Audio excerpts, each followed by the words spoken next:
And by the time, let's say you hold the pose quite long, 3 minutes, you can give the option after 2 minutes. Okay, maybe if you want to try to remove one block, you can go lower.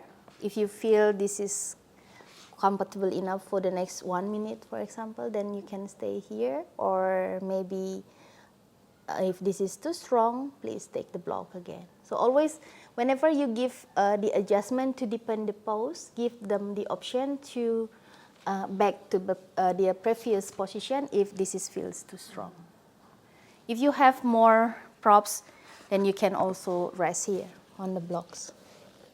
If this feels too strong, maybe, let's say in your class, the people has more experience in yin practice. Now, most of them can stay in this dragon split position, but maybe for some students that are really new, so the option you can bring one leg closer. So if you are focusing on the hamstring now, because now you don't have the stretching for your hip flexor here.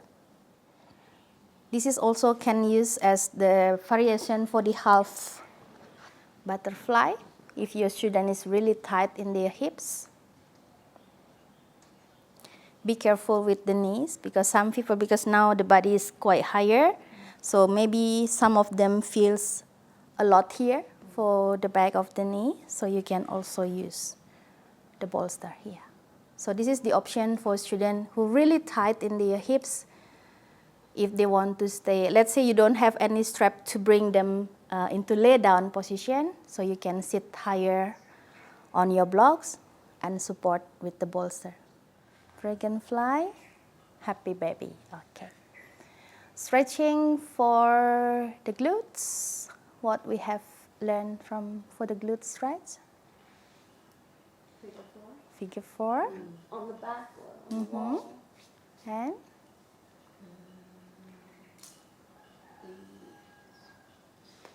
sleeping swan.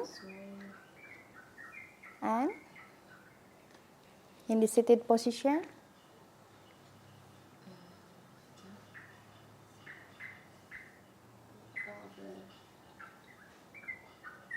Deer pose. What else for the glutes? Figure 4, sleeping swan, deer pose that has loose broken shoelace. If they have a herniated disc on their lumbar, so they need to keep the lumbar in more neutral position. Yeah. Okay. Scoliosis is for twisting. Scoliosis, yeah, the twisting, let's say, because it's different type of scoliosis, right? So let's say if they feel relaxed in their twist, they need to do less.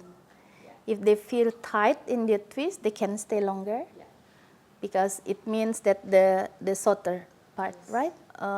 Deep back bend also for some scoliosis doesn't feel comfortable. Do you still remember supported back bend using the letter T for the blocks? Yeah.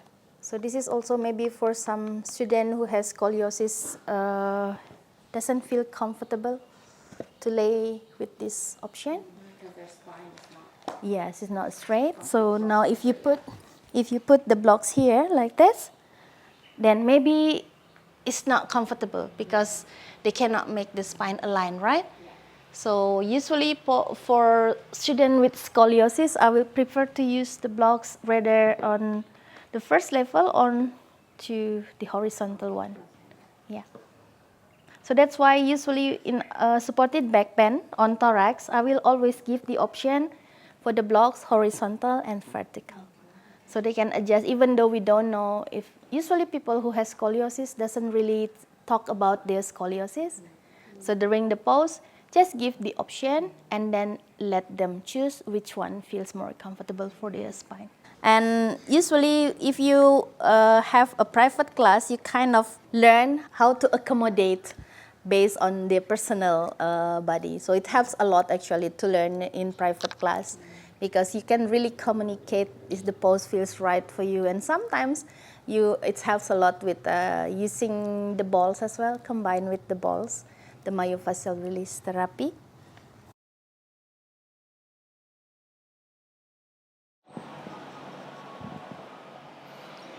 So the sixth chakra, Ajna chakra, around the forehead, what glands? Eyes? The gland. Huh? Pineal belongs to Sahasrara. Pituitary, have you ever heard about the pituitary gland? Yeah? Inside our brain. So during our asanas, we can say that we do the pose physically and create tension and compression in certain area that also stimulates the chakra, because the chakra is the pranic source, our energy center that control every chakra, control a certain gland and sub-glands. There are hundreds of glands in the body. So let's say if we have imbalance in a certain glands, is it possible the imbalance in the glands also can create imbalance in the mind? What you can give, for example, let's say you have thyroid and parathyroid glands imbalance. What kind of emotion imbalance that we may experience? We cannot speak about the truth. Maybe shyness. If we talk about the sexual glands, what kind of emotional imbalance that it can produce?